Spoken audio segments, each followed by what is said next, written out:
अस्सलामुअलैकुम दोस्तों, आज की वीडियो आपके लिए बहुत ही ज़्यादा ख़ास होने वाली है।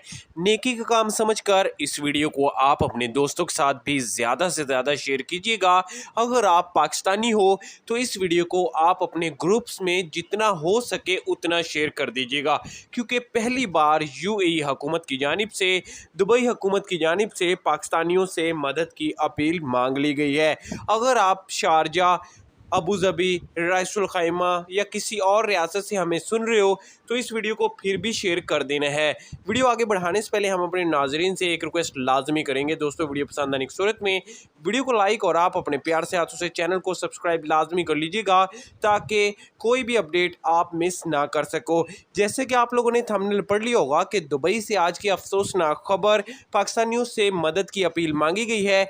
देखिए दोस्तों, कल फैक्ट्री में आग लगने की वजह से दुबई में बहुत सारे जो पाकिस्तानी मजदूर हैं वो ज़ख्मी हुए हैं और वो HMT हॉस्पिटल में दाखिल कर दिए गए हैं। और जितने भी पाकिस्तानी वहाँ पे रहते हैं उनसे मदद की अपील मांगी गई है, तो जल्द से जल्द जाके मदद कर